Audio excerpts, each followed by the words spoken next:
keep getting focused. But yeah, I guess. Keep it in focus. Oh wait. Can you see my grandmother in the corner? Or should I just? You see her? You see my grandmother? No, I mean I'll just move there, this over. just There we go. There we go. there you go. What's up, everybody? Welcome to Jesus Christ. Welcome on back to Comic Conquest. We're back in The boxes. we've returned. We've got the green screened areas. It's pretty epic. But we've returned to do a good old fashioned burp, a breakdown, review, and Prediction. yeah. But today we're here for She-Hulk. We're about a third of the way through. We just episode 3 because there's 9 episodes and I said a third. Yep. Episode 3 just came out today, and we're here to talk about 1, 2, and 3. Yeah, the third way through. I mean, I have some opinions about this show, but Yeah. I don't think we'll talk about everything. Not that there's a lot to talk about, because I feel like every episode ends just as quick as it starts. But of course, we get these 30-minute episodes. Yeah, they're 30 minutes instead of the usual, like, 40, 30 50. minute, if you're technical with it, there's like 10 minutes of credits, bro. So you get like 20-minute episodes. I think episode 2 specifically was like only maybe 19 minutes of footage, maybe 20 minutes. Yeah. But regardless, there's a lot here. Of course, we get the origin of She-Hulk, with the Sicarian ship that everybody was like roasting when they showed that image on Twitter. I think they're doing something with Bruce. But in episode 1, we'll talk about her origin. They fucking undermined the shit out of Bruce, man. It really hurt. They developed that character for 10 years, and a lot of people don't like the path that he's taken. But regardless of whatever you think, they developed that character for so long, and I felt like they undermined his whole story with one 20-minute episode of you know what I'm saying? God, the clapping that got me. I was trying to justify a lot of it with the fact that like he doesn't want to hurt her in any capacity, because like he already showed that he could fucking launch a rock into orbit. So I feel like he was totally holding back. That's what this is my copium. I 100%. That's definitely copium. I 100% know that they were probably trying to make her be the superior Hulk. Like the superior Hulk. Cool. I'm sorry. But, I was just like, I don't know, the boy Bruce Banner. He just got hit by his own car. He just gets thrown into his own bar. Oh, that was sad though. Like, I wanted just one win from him, like, the clapping thing would have made sense to me. It was like a win for him, because you know what? He's been Hulk for a fucking decade. He has one thing down that not anybody could just pick up. It's technique. And then she's just like, fuck you, I'm better, we talked about it first day it came out while we were still moving around, but I was like, you had a really good through line story, like a theme of growth where she's not able to do the clap in the first episode, and it's like, damn, can't do it, and then by the last episode, she pulls it off, and you're like, yeah, you earned that, and she like the whole show, no, fuck you. And by the way, when Daredevil shows up, if she does that shit, it's done, right? Like, bop, bop, bop. You thought Homelander clapping that one guy was bad, bro? Like, this guy. I just have one question, if that's okay. Yeah. Yeah? Yeah. All right. So, what happens if, I don't know, I do this? Poor Matt. Yeah, he's just gonna be donezo. Matt is still and then we get to like her getting fired at the court, and then episode 2 she takes Emil Blonsky's case, and she's like, you get Emil Blonsky, who they did what they did to Abomination, but they did it for Hulk, where he's like, I write haikus, and now I have my accent back, and I'm a cool, fun dude with 8 wives, and you're just like, what is happening here? Like, Abomination. I mean, I'll give it to him because if you think about it, my man has been locked up since 2008. Yeah, that's true. So like, it's true. I'm sure if you like, you're definitely not going to be the MCU. Yeah, like what year's in the MCU? Like 2025 or something? Yeah, it's got to be 2024, 2025 because Endgame's 2023. But like he's been locked in there nearly 2 decades. Like exactly. I kind of get so, it. But 100%, I'm okay with him being like, I'm super weird now. Like, no shit, bro. And then what else happens in episode 2? Fucking nothing besides that, really. I can't think of anything.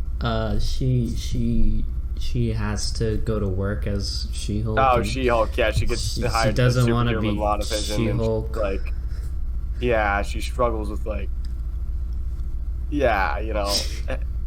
And then episode 3 is called "The People vs. Emil Blonsky," which, you know, I'm not a lawyer, but it was a parole hearing, not a court case. So, I mean, I don't know. I've been watching a lot of Better Call Saul, so I'm very familiar. You're pretty with, educated now. I'm like halfway through my legal training, but you know, seeing as this king, I'm just kidding. I don't fucking know anything. But in episode 3, you know, I didn't hate it. But by the way, episode 3, there was like a clear jump in writing where they just started shoving in the fourth wall break. Episode 1, you got. Episode 1, you got 1, 2.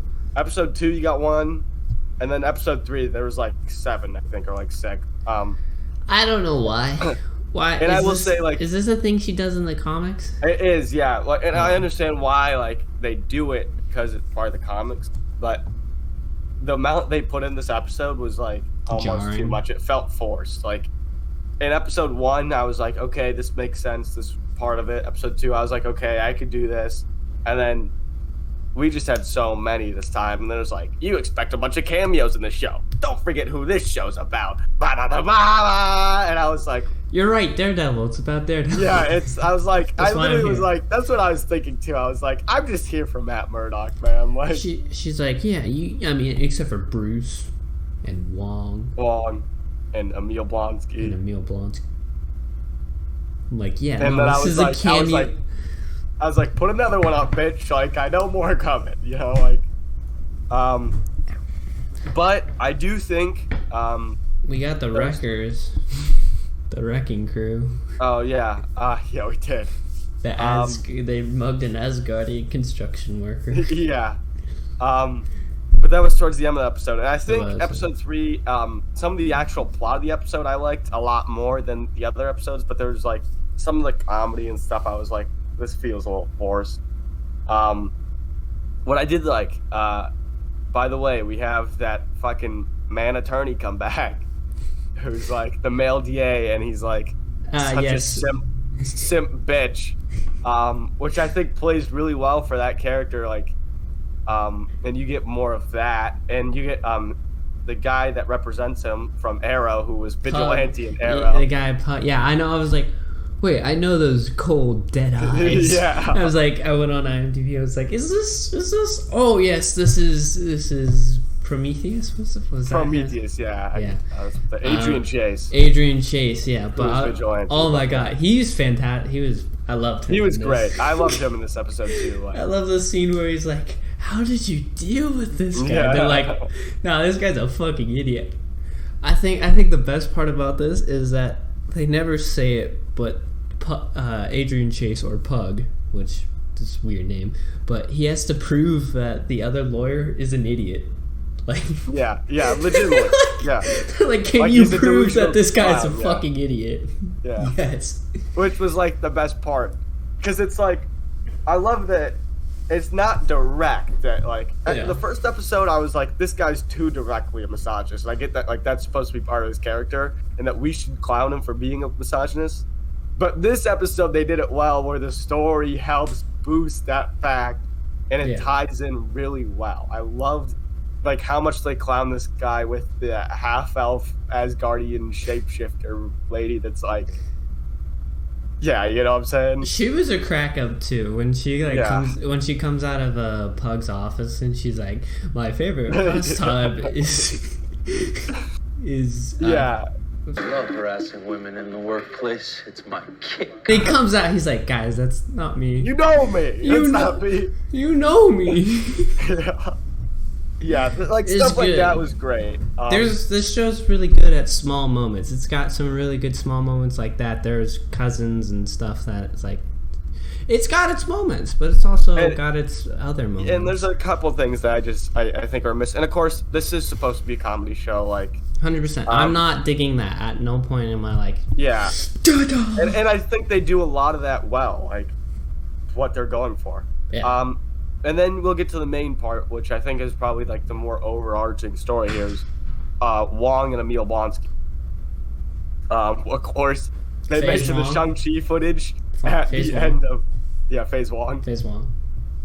They mentioned the Shang-Chi footage at the end of the fucking second episode, and I was like, oh yeah, we should probably mention that. shit. Yeah, like, then Wong's like, it was part of his thing to become Sorcerer Supreme. I was like, okay, whatever. And then he shows up late. That was like cool. We're moving the story forward, but there was nothing like super stand out about it to me. Besides Emil like turning into Abomination, scaring the shit out of the parole board, Oh, and him being like, "No, look, I'm okay." Look at me move my Crocs around. Yeah. They should have. His voice though, as Abomination was a disservice. So, yeah, so like, bad. so They bad. should have deepened it. It makes sense for Smart Hulk, where it's like Bruce is in control or whatever. I don't know. There's things that they do with like the Hulk forms where I'm like, Yeah, and of course we end up seeing Wong's lane, and like Emil gets paroled, and like you have the guard that's crying. He's like, "I need a divorce," and Emil helped me through it. He's like, "You're good, Carl. Nice." He keeps doing this. Emil, he's always like, and he's gonna open some like hippie commune on some property. Yeah, you know, whatever. yeah, bro. Like, I don't know. Solid stuff though. we Yeah. should mention at the end, of course, we talked about the guys that robbed the Oh yeah, Asgardian the construction wreckers, workers, the and they wrecker crew. try to take her Some blood sample or something, and Yeah.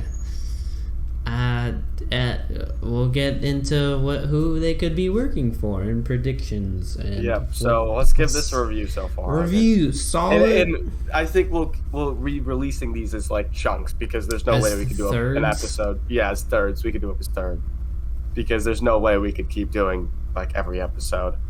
Not at this rate with the lack of anything in them. Yeah, like 20-minute episodes. We're gonna be Anyway, what are we thinking here, August? Review. Thinking- Scale.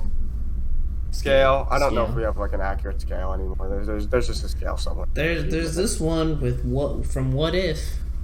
Whoa. Whoa, it's so out of date. Yeah, and it doesn't even have my correct opinion. Wow. We'll remaster it when we get to it. Anyway, this show is pretty solid. The first 3 episodes, I'd like to. It's below Miss Marvel, that's for sure. If we give, Yeah. I Well, forget let's what we keep- give. Miss I Marvel. don't even remember. And we'll keep it open-ended because this is the beginning, right?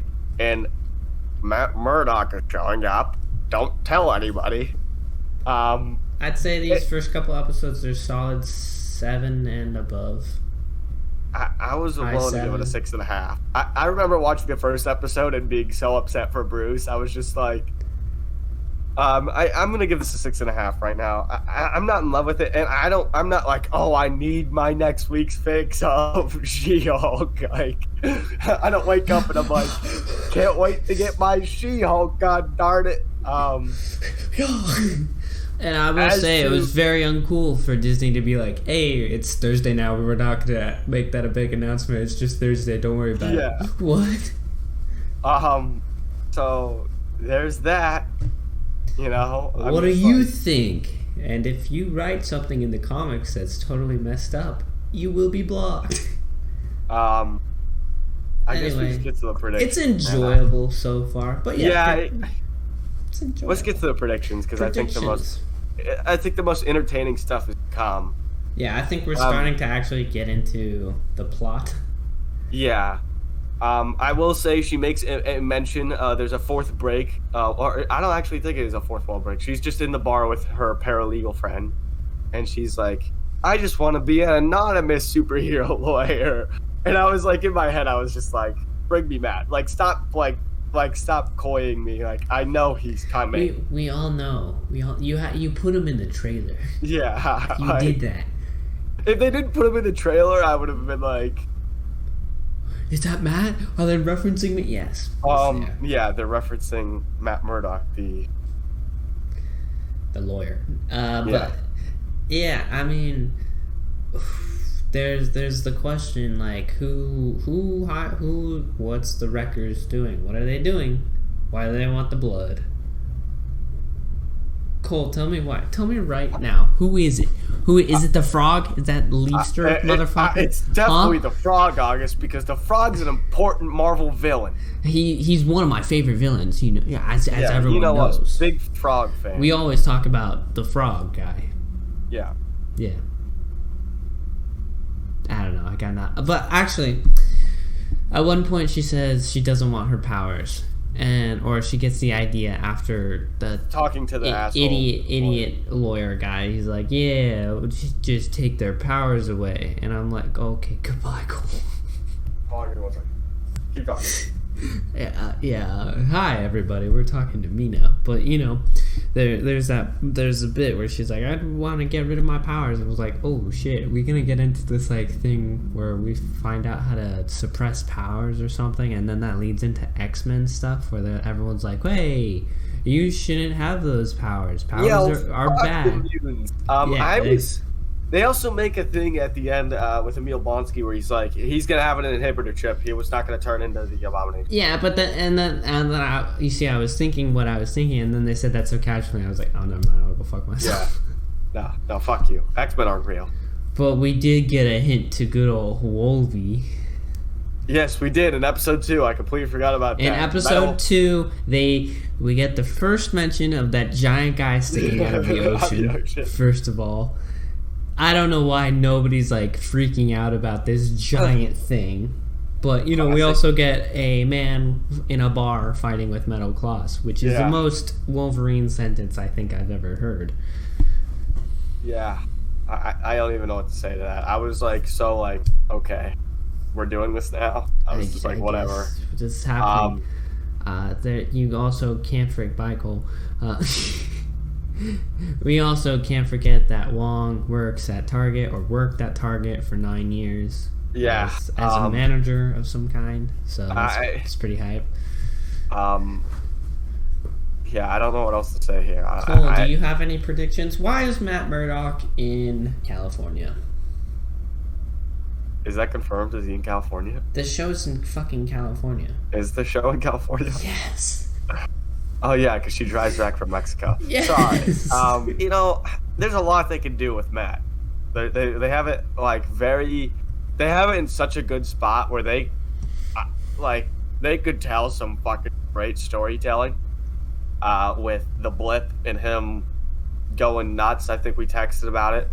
We did. Like, I was just like, I think people are going to be expecting something else than we're going to get. I think we're going to get a funny Matt Murdock where he's like, yellow suit, ha ha ha. I'm not Daredevil, I'm blind. You know, like, I just don't know what to expect fully. If anything, I think he's going to have a very dry humor. I think, like, a very serious, like, If you guys have watched the Harley Quinn show, Batman has very dry humor in the way that he delivers his jokes, and it still doesn't take away from the fact like, oh yeah, he's a serious guy. So I think they'll be taking that approach for him. And to tie this into the comics, right? For all you Comic Conquest fans, Mark Waid did a run on Daredevil in 2014, because for a while Daredevil was like this serious, brooding character where he stands on top of churches and he thinks about life, which I love.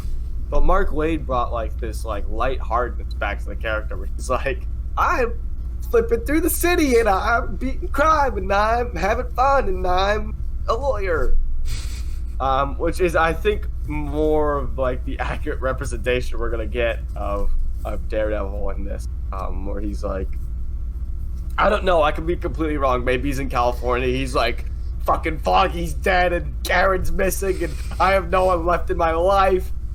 I'm punching everything. Jesus, yeah, if they kill Foggy, fucking hell. I don't know. So. Or are we doing a superior Iron Man story where Matt Murdock is in San Francisco? He's cured of blindness, or Tony cures him of blindness, and he's like, I can see again. Gotta go see Foggy. No, I don't know. We're not doing it. That one. Iron Man's dead. He's dead. Anyway, She-Hulk. There's not a lot to talk about.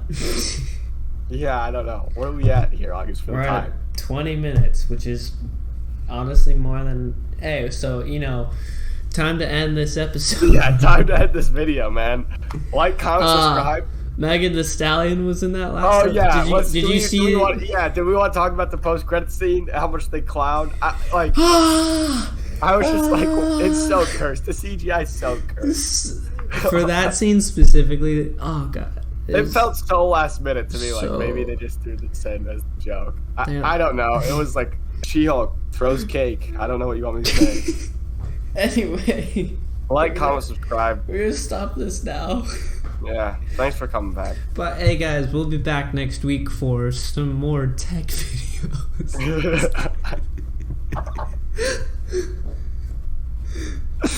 Bye. Tech videos. Tech videos.